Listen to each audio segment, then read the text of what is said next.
Muy buenas noches y bienvenido a un nuevo programa de debate de este día, miércoles 4 de octubre. El domingo pasado todos fuimos testigos de las imágenes que se proyectaron desde Barcelona principalmente, donde se vio este referéndum que terminó siendo impedido en gran parte por las fuerzas de seguridad del gobierno español. Imágenes que no pensábamos ver definitivamente porque obviamente, digamos, no correspondían a lo que estamos nosotros creyendo que se debe actuar en un país como España, como Europa. Pero obviamente este es un tema complejo que tiene muchas interpretaciones y muchas cosas que decir. Por eso esta noche, para hablar sobre este hecho, que obviamente representa un tema muy importante a nivel internacional, especialmente a nivel europeo, hemos invitado al señor embajador de España en El Salvador, don Federico de Torres Muro. Buenas noches, embajador, bienvenido. Buenas noches, muchas gracias. Y un saludo a sus oyentes, a la audiencia que tiene este programa, del que me han hablado bien, y estoy muy orgulloso de poder compartir con ustedes. Muchísimas gracias, embajador. Bueno, ¿qué ha pasado después de este domingo? Hoy la bolsa española tuvo una de sus mayores caídas desde el Brexit, que fue el año 2014, una caída importante que da malos pronósticos, por lo menos en la parte económica. El rey Felipe VI habló ayer para reclamar a los poderes del Estado que aseguren el orden constitucional. No hizo el rey ninguna alusión al diálogo que está pidiendo Cataluña, ni a los heridos, que algunos estiman en 800, y otros dicen es una cifra absolutamente inflada. Para muchos analistas, España se encuentra en un callejón sin salida. Así he escuchado y he leído a muchos analistas, lo que digamos realmente pareciera que el problema es más grande de lo que uno se imagina. Se espera que este lunes el gobierno catalán proclame la independencia de España.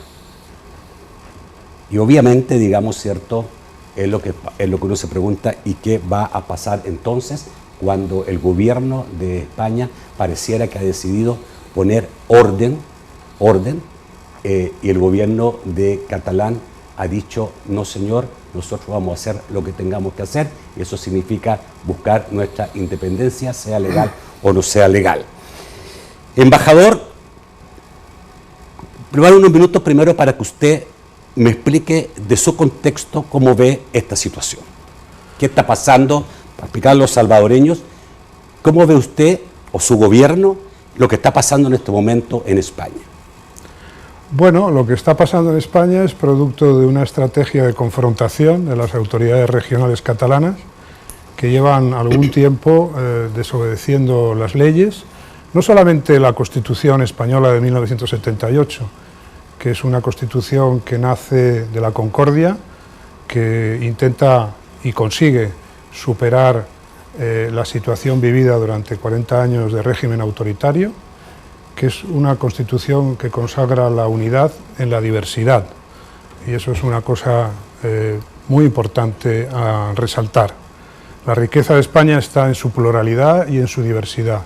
En España caben andaluces, vascos, catalanes, gallegos, castellanos y otros pueblos. Esa es nuestra seña de identidad, nuestra fortaleza.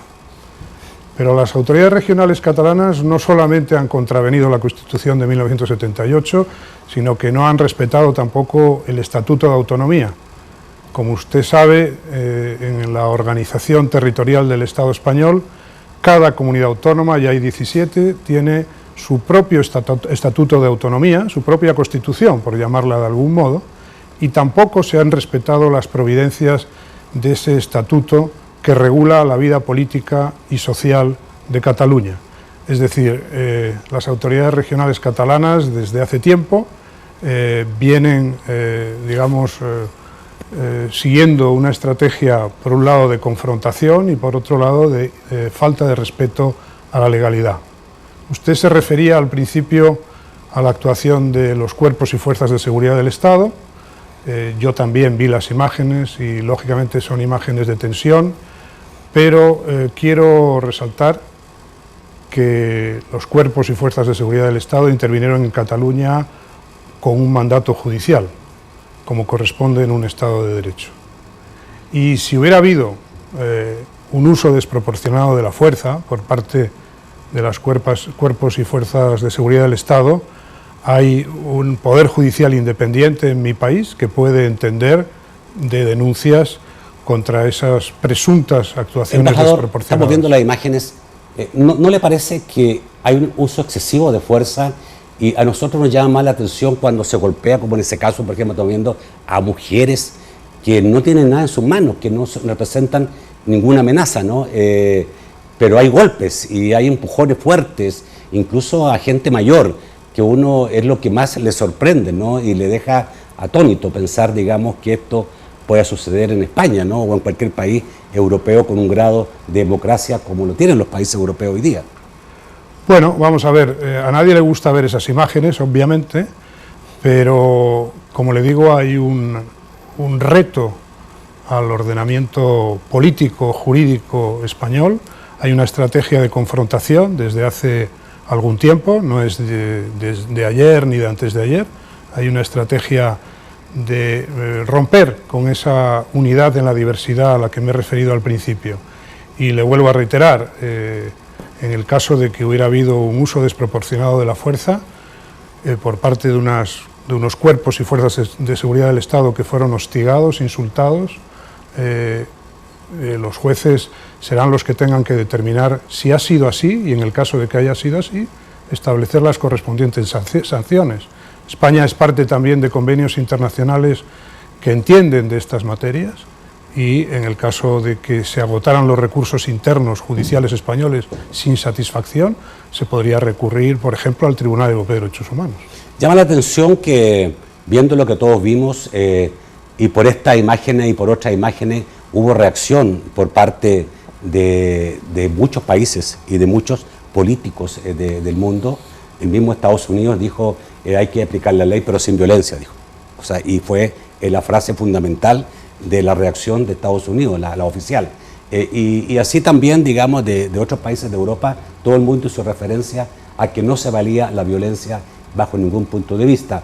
Pero ni el presidente Rajoy, el presidente del gobierno español, ni el rey hacen referencia a esto, como que si esto no hubiese existido, que quizás, digamos, estas imágenes son lo que más quedan en la retina de todo el mundo y que seguramente han producido un efecto contrario en la población catalana, que seguramente no estaba por el independentismo, pero hoy día posiblemente lo esté dudando.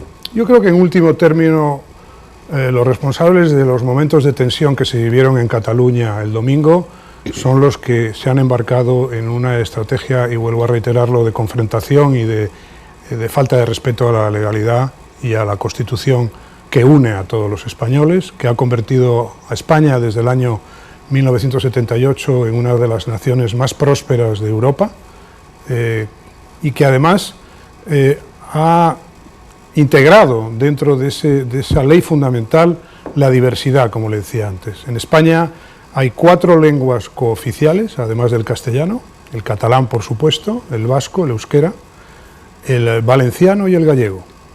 Estas comunidades autónomas, las 17, además de las históricas, que son Galicia, el País Vasco, Cataluña y Andalucía, tienen unos niveles de autogobierno sin parangón. Es decir, puede, en el mundo, en la comunidad internacional, puede que haya sistemas de descentralización iguales que el de España, como he explicado en algunos medios de comunicación salvadoreños estos días, pero ninguno lo supera. Ninguno lo supera. Las comunidades autónomas tienen competencias de autogobierno en cuestiones como la educación, la sanidad, y en el caso de Cataluña tiene sus propias fuerzas de seguridad, como también las tiene el País Vasco, y son responsables de la gestión de su administración penitenciaria. ¿No? Fuerzas de seguridad limitadas dentro de su ámbito territorial, sí, lógicamente. No, limitada, y siempre y cuando... Limitada en lo territorial, pero también, tengo entendido, limitada en términos de uso de armas. No.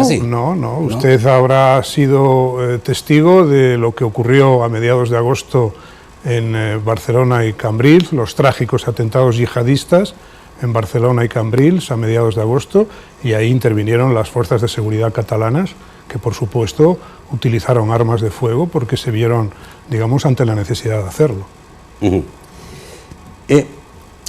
El rey dijo: estamos viviendo momentos muy graves para nuestra vida democrática, y muchos, cuando vieron aparecer al rey, sí se sorprendieron. Tengo entendido que en España el rey aparece solamente para Navidad, ¿ya? O para hechos muy, muy especiales. Y entonces, cuando la gente vio aparecer el rey, mucha gente dijo en España, y esto lo he leído de periódicos españoles: esto sí está grave, para que el rey haya... Pero el rey, aparte de decir, digamos, que está viviendo momentos muy graves para nuestra vida democrática, dice, le ordena, ¿no?, de alguna forma, no sé si le puedo ordenar al Estado, imagino que sí, no, disculpe si tengo alguna ignorancia en este aspecto, pero dice, hay que asegurar el orden constitucional. Ese es la gran, ese es lo que se va a sustentar el gobierno de España en relación a este problema con Cataluña.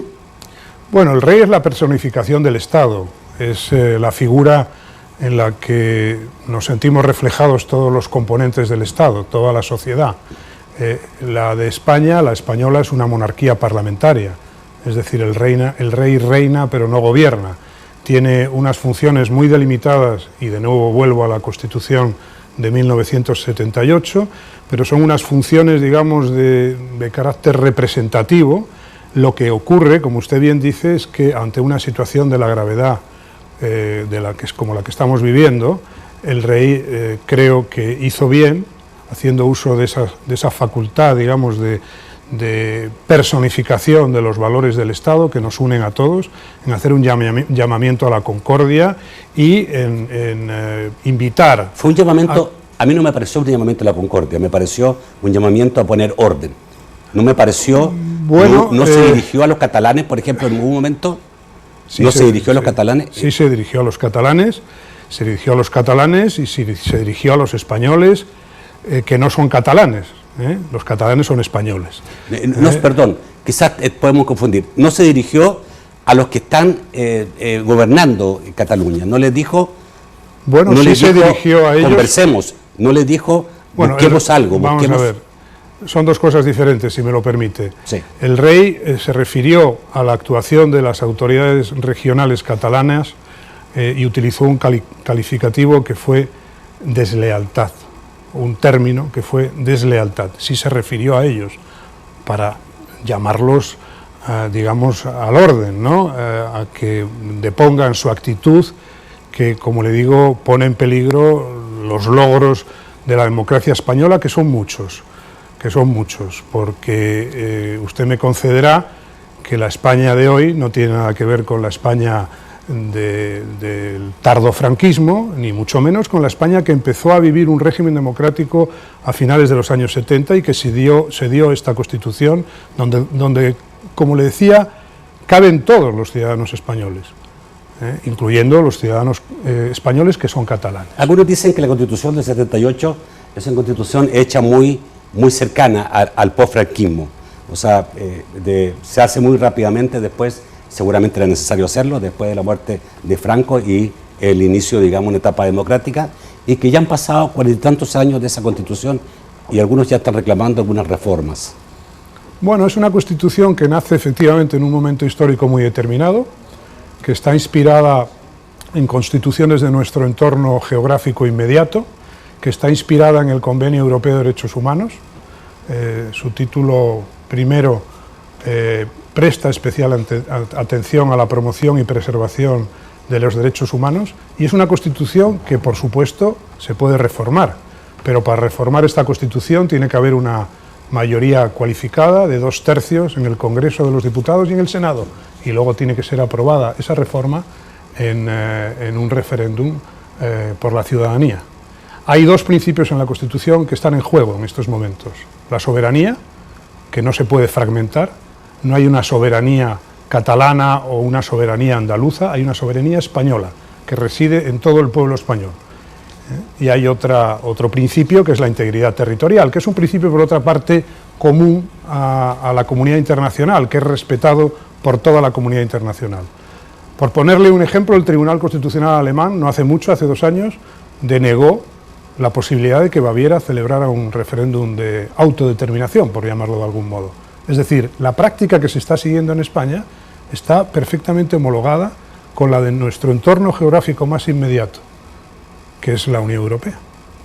Ok, vamos al corte y vamos a volver después del corte a ver algunos temas que, por ejemplo, cuál es el pensamiento o la doctrina que está siguiendo el Tribunal Constitucional en este caso, y tenemos la opinión del periodista Iñaki Gabilondo, que es un reconocido periodista español con mucha credibilidad y que tiene una interpretación en relación a cómo han reaccionado las autoridades españolas en relación a los hechos sucedidos el domingo pasado en Cataluña.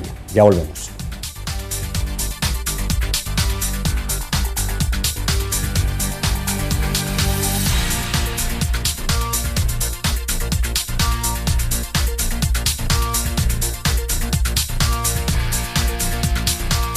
Bueno, vamos a ver, para que usted tratemos de entender, vamos a ver la doctrina que está sustentando el Tribunal Constitucional, que declaró inconstitucional este referéndum desde antes. Y dice, y por eso que las fuerzas de seguridad actuaron, dice, la soberanía nacional corresponde al conjunto de los españoles. Una decisión así, como una separación de una parte de España, debe ser decidida por todos los ciudadanos del país. Híjole, esto se complica las cosas, ¿no? Pero veamos qué dice Iñaki, porque Iñaki, este periodista que le decía yo, Gabilondo, Iñaki Gabilondo, que es un reconocido periodista de la cadena SER español, reaccionó inmediatamente después de ver lo que el rey y lo que el gobierno español hizo, o lo que decía, pero además, digamos, a relación a lo que ocurrió el domingo en Cataluña. Unas cuantas consideraciones tras el discurso del rey. Uno, con sus palabras de ayer noche, Felipe VI se jugaba la corona. Hasta ayer se la estaba jugando con su silencio. Dos, era imposible que el rey no interviniera dadas las circunstancias, estando como estamos a muy pocos días de que se declare unilateralmente la independencia de Cataluña. Tres, no era posible otro contenido en su discurso. Una defensa rotunda, cerrada de la Constitución y una denuncia de quienes se enfrentaban a ella. Una denuncia que sorprendió, sin embargo, por la dureza de sus palabras. 4. Punto central del discurso. El rey aseguró que las autoridades del Estado iban a restablecer el orden constitucional. No estaba haciendo un pronóstico, no estaba expresando un deseo, estaba dando una orden a esas autoridades del Estado para que restablezcan el orden constitucional. ¿Cómo lo harán? ¿Cómo se sustanciará esa orden? ¿Con qué medidas? 5. Felipe VI tuvo ayer su 23F, pero con una diferencia trascendental. Juan Carlos I, en el año 81, con su intervención, detuvo el golpe. Y con sus palabras de ayer, Felipe VI difícilmente va a detener la revuelta en Cataluña. Tal vez lo contrario. Y no son cientos, son cientos de miles. Y con la irritación a flor de piel. 6. Su intervención, desde luego, provocó sin la más mínima duda un enorme eco favorable entre las grandes masas ciudadanas de España que aguardaban una intervención de esa contundencia, seguramente, sobre todo, entre los no independentistas en Cataluña. A cambio, seguramente se ha cerrado para siempre las puertas de otros sectores importantes en Cataluña. Ayer, la gravedad de la situación le llevó a la corona a sacrificar una de sus atribuciones fundamentales, su capacidad arbitral. Y finalmente, lo que ayer pasó, la intervención del rey, in extremis... Vamos a ver, dice cosas importantes que la veo muy parecida a lo que sucedió el domingo. Y se lo explico, digamos, porque en ambos casos, como que la reacción oficial o del gobierno español y también ahora la corona es: aquí se pone orden, ¿ya? Que puede ser muy lógico, como dice Gabilondo, porque no cabía otra cosa esperar de una autoridad como el rey. Se la jugó, dice. Incluso perdió su capacidad el día de mañana de arbitrar. Quizá, digamos, le hubiera convenido un poco más el silencio.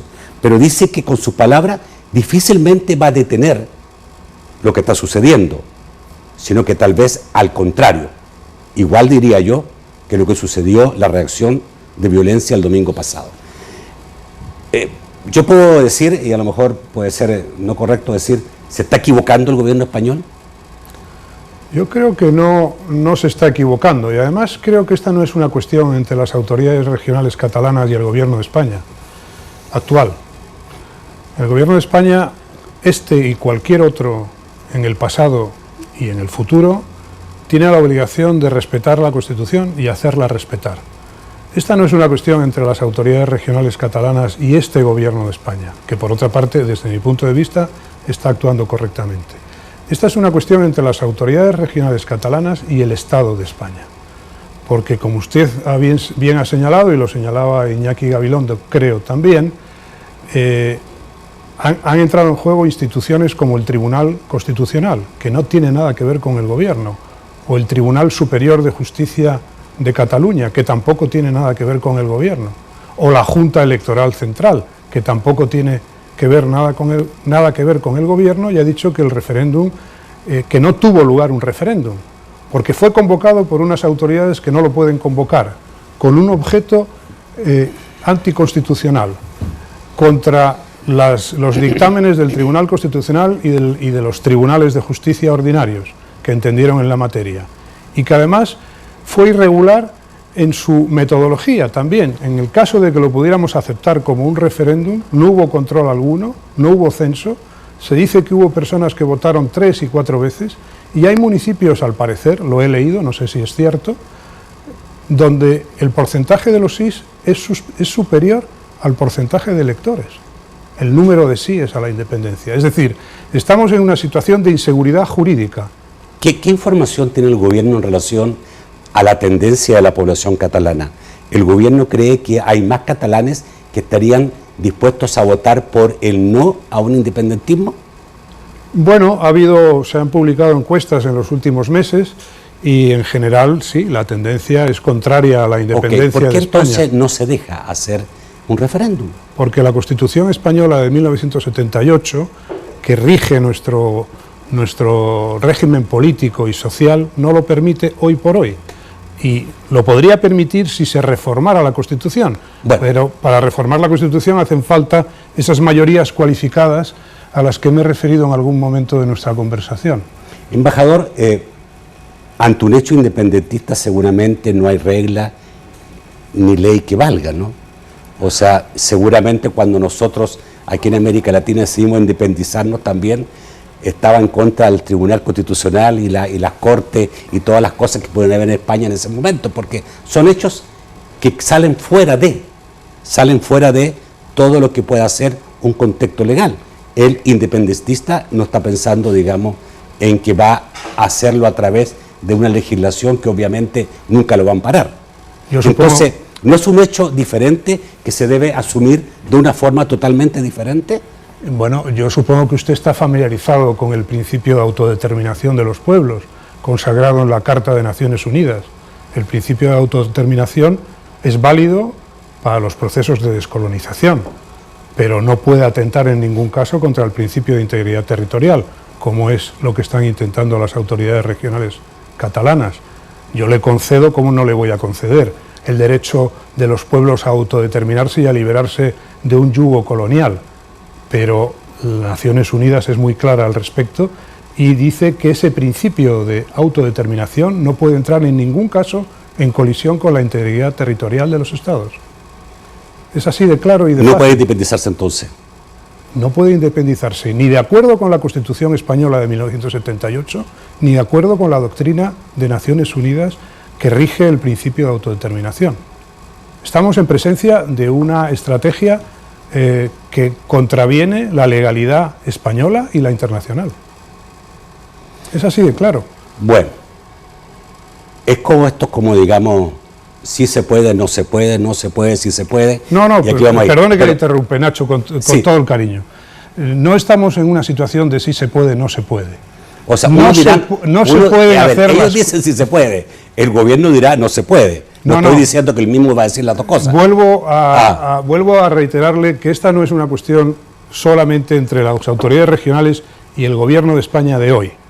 Esta es una cuestión entre las autoridades regionales catalanas y el Estado español, que se rige por una Constitución que es la de 1978, que se negoció. Usted antes mencionaba en algún momento de su intervención una constitución hecha un poco como deprisa y corriendo, no, fue una constitución nacida del consenso, en la que, a la que contribuyeron fuerzas nacionalistas catalanas y tuvieron una intervención muy importante, y fuerzas políticas catalanas como el Partido Socialista de Cataluña o Convergencia y Unió contribuyeron durante mucho tiempo a la gobernabilidad de España, en esos primeros años, digamos, de transición a la democracia plena. Ok. La idea entonces es que los que creen que pueden independizarse tienen que entender que no pueden independizarse. Y así se va a acabar el conflicto. Lo tienen que entender. ¿Sí? Les han hecho pensar lo contrario.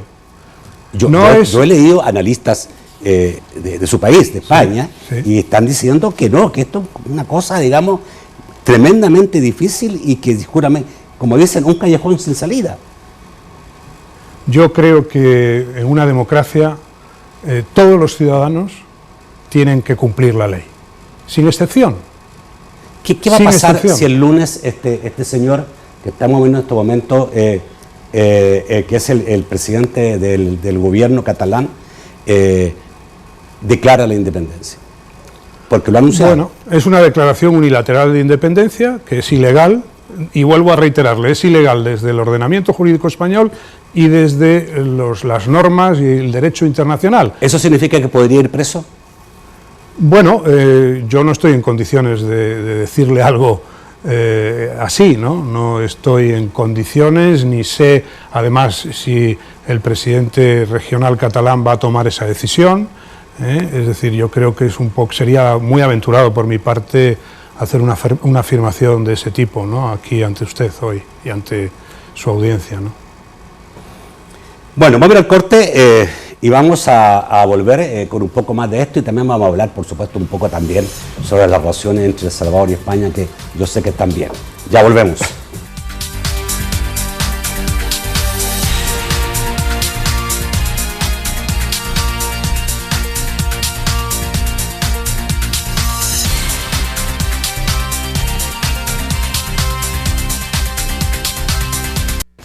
Bueno, a ver, hay una pregunta que puede ser, digamos, ojalá no imaginarla, pero obviamente uno puede pensar que puede suceder. ¿Es imaginable la ocupación por la fuerza de Cataluña y ver cárceles llenas de presos políticos si estas autoridades persisten en hacer acciones independentistas? ¿Qué calificaría usted de preso político? Bueno, si el presidente de Cataluña va preso, seguramente va a ser un preso político. ¿O usted cree que no sería un preso político? Vamos a ver, como si he los dicho diputados antes, catalanes van presos, como he dicho antes, yo no estoy en condiciones de hacer en estos momentos una evaluación de lo que va a pasar en el futuro. Sí. Pero en España hay una total y absoluta libertad de expresión. En España, para empezar, hay partidos republicanos que no aceptan la existencia de la monarquía. Hay partidos independentistas. En España hay libertad de expresión total y absoluta. Es una democracia consolidada. En España lo que no se puede hacer es quebrantar la ley. Pero eso no tiene nada que ver con la ideología. Ok, digamos que no se puede quebrantar la ley, pero ellos seguramente la van a quebrantar. No, ellos la están quebrantando desde hace tiempo. Ok, pero entonces sobre esa misma base. Y el orden, más encima el rey que pide que se haga, respete el orden constitucional. Esto puede significar presos, esto puede significar uso de la fuerza para tomarse por la fuerza Cataluña y decir Cataluña va a ser de España por la razón o la fuerza. Yo creo que la inmensa mayoría de los españoles, incluyendo los catalanes, no contemplan ese escenario. Ya. ¿Se va a buscar finalmente alguna solución política? Se va a buscar, estoy seguro, se va a intentar buscar una solución política sobre la base del respeto a la legalidad. No hay otra solución política que respetando la ley y la Constitución. Estoy siendo muy reiterativo en este aspecto, pero es una cuestión que quiero que quede muy clara. Yo sé que usted es embajador que tampoco, digamos, puede aventarse a emitir opiniones muy personales, me imagino. Usted representa al gobierno de España. Yo creo que estoy siendo bastante claro en mis manifestaciones, pero lógicamente yo no puedo respaldar o convalidar actuaciones contrarias a una constitución que, como le decía, creo que es integradora, que consagra la unidad de España, la integridad territorial en la diversidad, que ha generado un periodo de gran prosperidad económica y social, que ha permitido a España, por ejemplo, integrar del orden de 5.600.000 extranjeros de todo origen, latinoamericano, europeo, norteafricano. Es decir, estamos en presencia de un Estado serio, de un Estado democrático.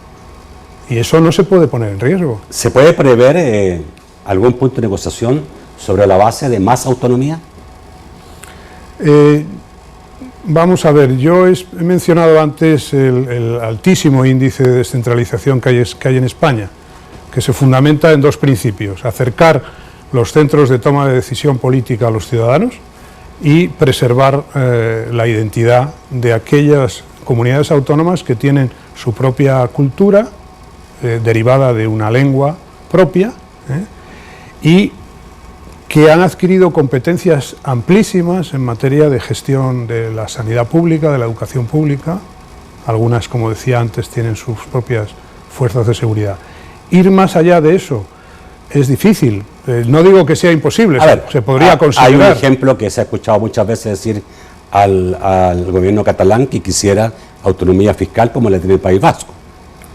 El País Vasco tiene una cosa denominada el concierto, que es que esa comunidad autónoma recauda sus impuestos, es la competente para recaudar. Tiene competencia para recaudar los impuestos. Y luego contribuye en base a una negociación con el Ministerio de Hacienda y unos baremos preestablecidos a los gastos generales, a los presupuestos generales del Estado.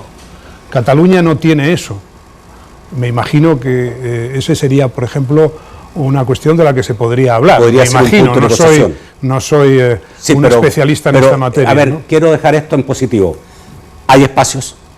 Yo creo que sí que hay espacios, siempre y cuando no se vaya a unos planteamientos de carácter anticonstitucional. Es decir, todo lo que sea trabajar, negociar y dialogar dentro del amplio espacio que da la Constitución española de 1978 es factible. ¿Tiene que primar la inteligencia? Alguien estaba diciendo por ahí en El País de España, que el periódico, que se había perdido la inteligencia política. Bueno, yo creo que ha habido un alto índice de irresponsabilidad política por parte de las autoridades regionales catalanas. ¿Es peligroso que se vuelva el resto de España contra Cataluña? Ya se empiezan a ver algunos sentimientos y manifestaciones donde empieza a verse Cataluña como el enemigo del resto de España. Ha habido algunas reacciones, pero yo creo que son muy minoritarias. Se respeta mucho a Cataluña en el resto de España. Es una región próspera que ha sabido integrar, como le decía antes, inmigrantes de dentro de España y de fuera. Es una región que merece todo nuestro respeto. Finalmente, la última pregunta en relación a esto. Usted, de la teoría, porque ahí hay diferentes interpretaciones, ¿España fue alguna vez nación? Algunos señalan que antes de 1700 y tanto antes del rey Felipe V fue nación, y otros dicen nunca fue nación. Yo creo que España tiene una tradición histórica de unidad. Cataluña, digo, ¿Cataluña fue nación? No lo fue, desde mi punto de vista. ¿No lo fue desde su punto de vista? No lo fue. Otros historiadores creen que sí. Hay una interpretación ahí, bueno, porque sí, obviamente el independentismo parte de la base de creer que sí tuvieron una nacionalidad que fue interrumpida por Felipe V. Es opinable, ¿no?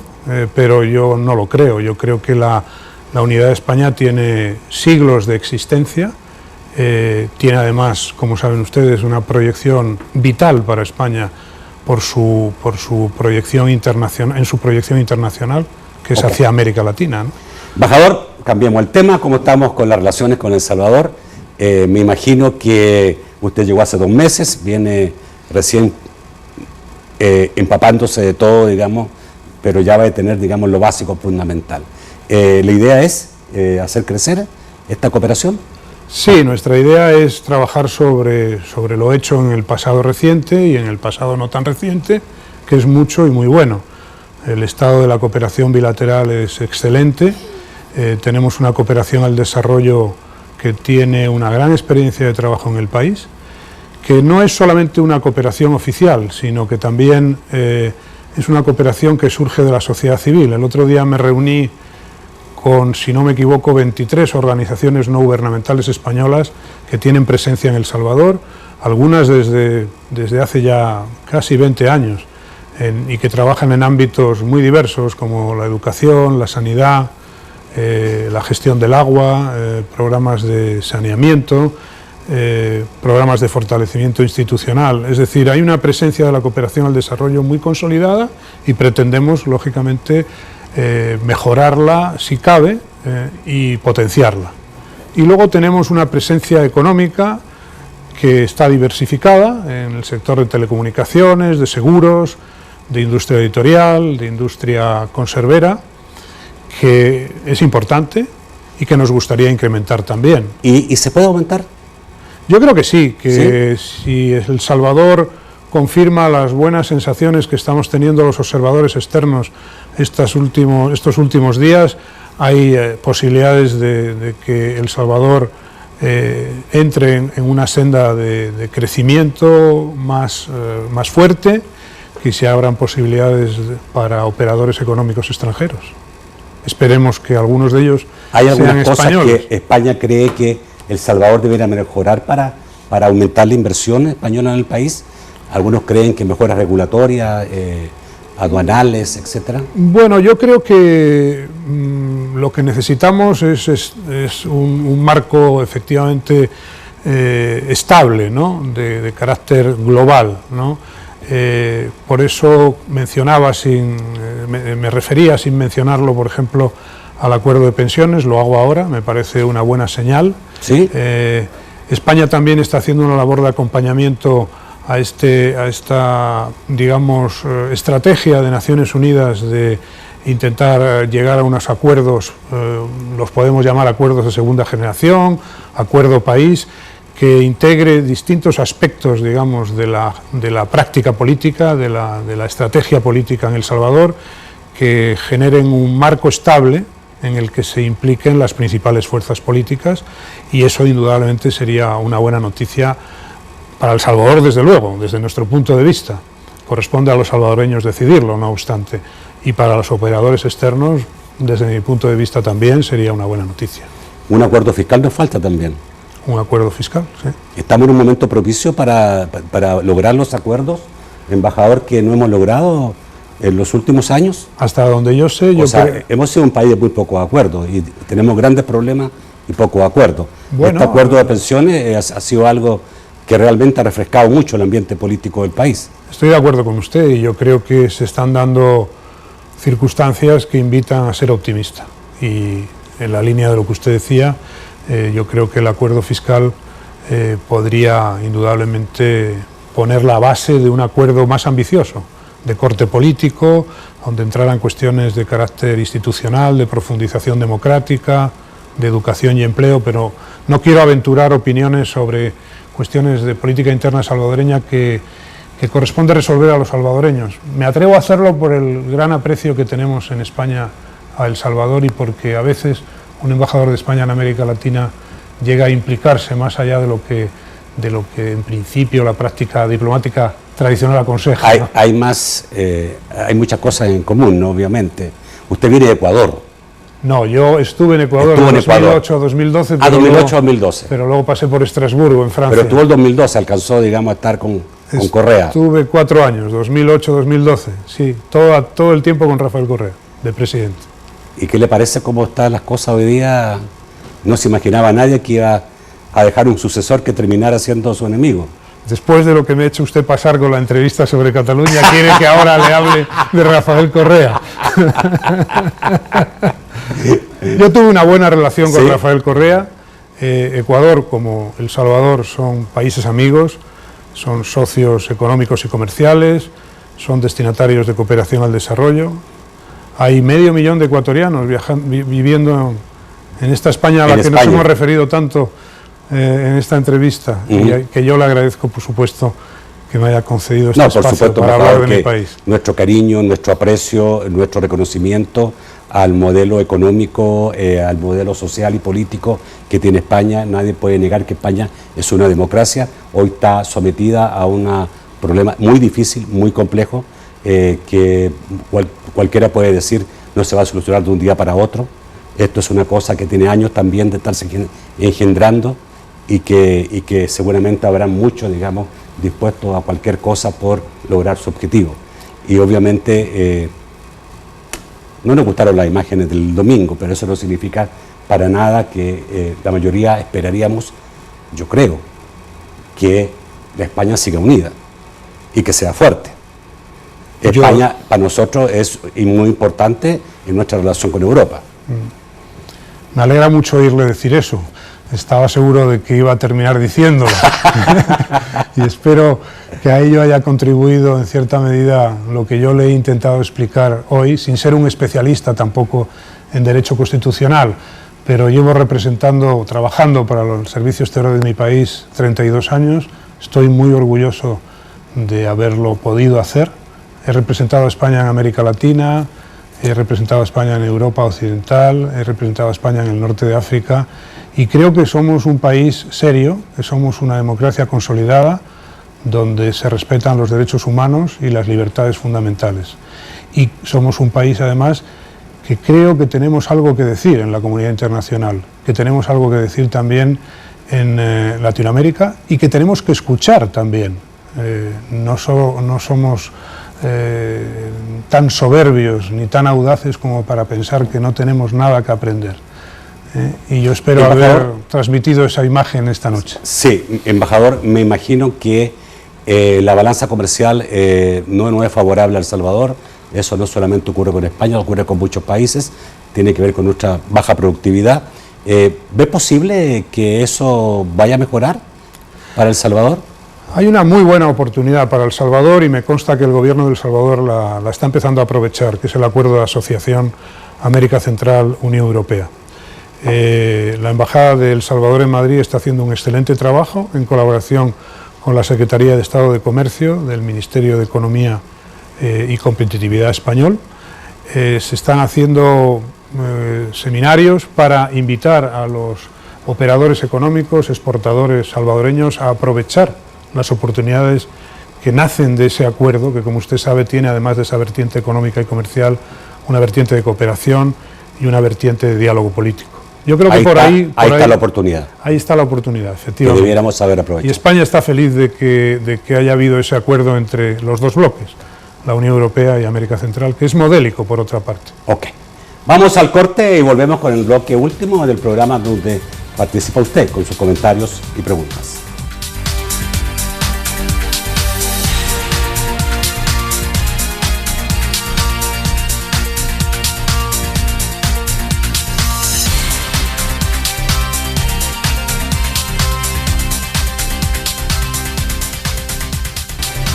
Vamos con Francisco Bonilla para saber qué dicen los amigos televidentes esta noche. Buenas noches, Francisco.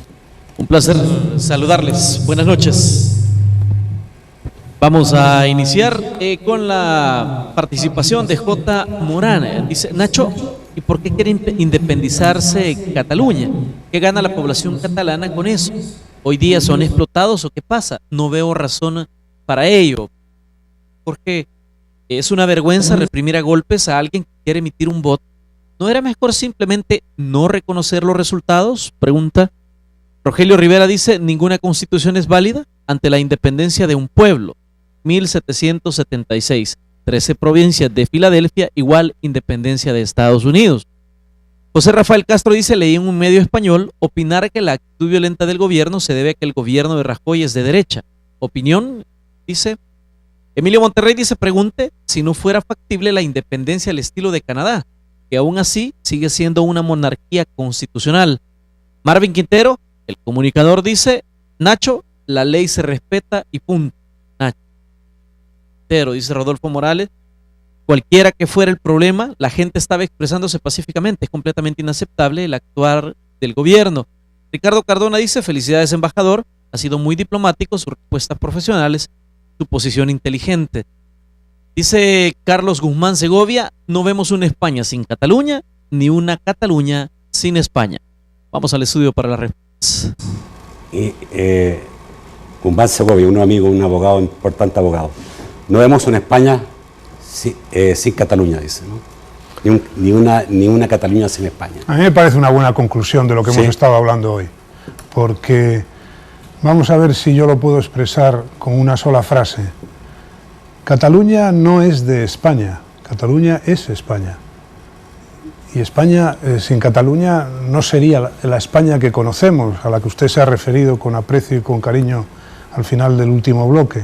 Es decir, efectivamente me parece que es un buen resumen de lo que hemos estado hablando. Bueno, me estaban mandando aquí incluso el comunicado del Ilustre Colegio de la Abogacía de Barcelona, Sesión de Derecho Constitucional. Lo voy a tener que leer después porque me acaba de llegar. La gente está participando, a la gente le interesa el tema. ¿Por qué piensan independizarse?, preguntó alguien. ¿Qué ganan los catalanes con independizarse, a su juicio? Yo creo que no ganan nada. Es decir, ha habido muchas opiniones en estos últimos tiempos sobre esta cuestión. Yo prefiero ceñirme a lo que han sido mis intervenciones a lo largo de este agradable encuentro, de esta agradable entrevista con usted. Hay gente que dice que no les gusta el esquema de solidaridad interterritorial, conforme al cual hay una distribución de renta entre las comunidades autónomas más prósperas y las que no lo son tanto, y que por otra parte a través de la inmigración interna, como es el caso de Extremadura o de Andalucía, han contribuido al bienestar de las regiones más prósperas. Ese es un esquema que tiene un nombre, que es el Fondo de Compensación Interterritorial, que articula esos mecanismos de compensación sobre la base del principio de solidaridad, ¿no? Yo no creo que la población catalana esté en esa línea de egoísmo, en absoluto, pero se ha dicho. Y yo creo que... Se ha dicho políticamente. Se ha dicho políticamente, sí. Se ha dicho socialmente, y yo tengo que rechazar eso. O sea, no puedo creer que ese sea el motor de... Ellos dicen son el 19% del Producto Interno Bruto de España. Exactamente.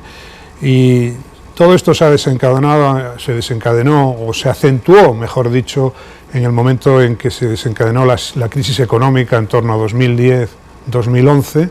Ahora esa crisis económica y social felizmente la estamos superando, se está, generando empleo, se está, bajando los porcentajes de desempleo, que llegaron a ser muy altos, como usted sabe, en mi país, pero yo quiero pensar que no estamos ante un caso de egoísmo, de falta de solidaridad interterritorial, que es un principio muy arraigado no solamente en la Constitución, en nuestras leyes, sino en el espíritu que preside las relaciones entre los seres humanos en España, y que también incorpora a los no españoles, a los extranjeros que, como le digo, fueron integrados en España hasta llegar a un número actual en torno a los 5,5 millones sobre una población total de 47 millones. Ok.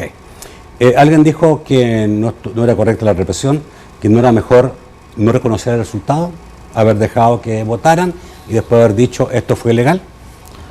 Bueno, hay otra cosa que me interesa volver a subrayar, que es las referencias a la decisión del gobierno. No, la actuación de los cuerpos y fuerzas de seguridad... ¿Se refiere a la pregunta, caso este asunto ocurrió porque es un gobierno de derecha, que era la otra pregunta que había? No, me refiero al hecho de que si no hubiera sido mejor que se hubiera votado. Es decir, si el Tribunal Constitucional dice que la consulta es anticonstitucional y los tribunales dicen que no puede tener lugar porque es ilegal, los cuerpos y fuerzas de seguridad del Estado tienen que intervenir, porque así se lo ordenan los jueces. Pero pudo haber habido a lo mejor una decisión política, no sé si se puede, y haber dicho que lo hagan, pero obviamente eso que están haciendo no es legal, no tiene valor legal.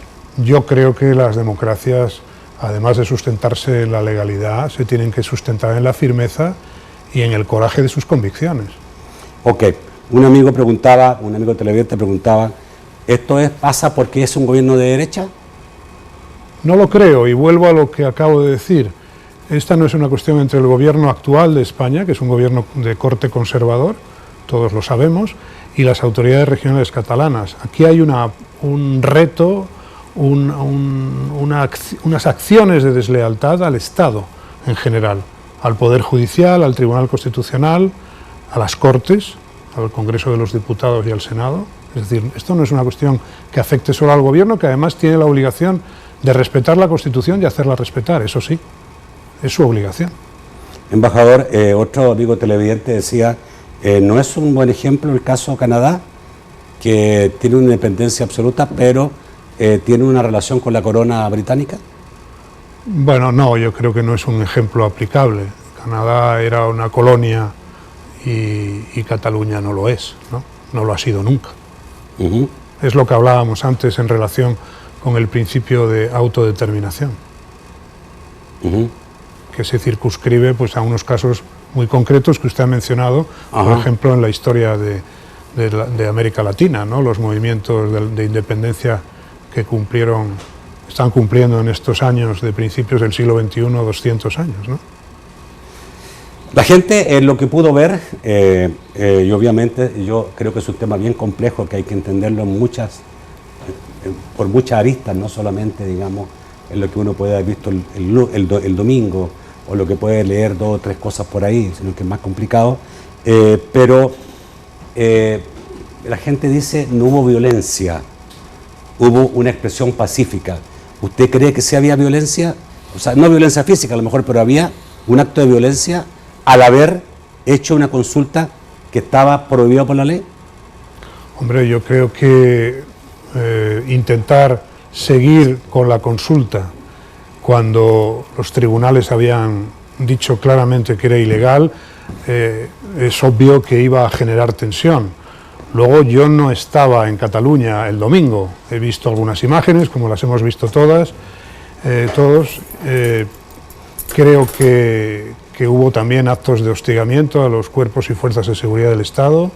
En fin, ha habido episodios a los que no me quiero tampoco referir, pero evidentemente hubo un clima de tensión que yo espero que se supere cuanto antes.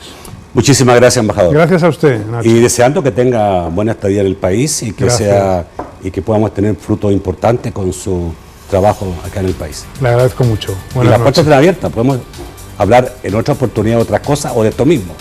Y ojalá evolucionara muy bien, porque a todos nos conviene, digamos, que haya una España fuerte y unida. Ese es el lema constitucional. Gracias nuevamente, gracias a usted, amigo televidente. Los espero mañana. Mañana es día de debate periodístico. Los espero a las 8 de la noche en un nuevo programa de debate. Que pasen muy buenas noches.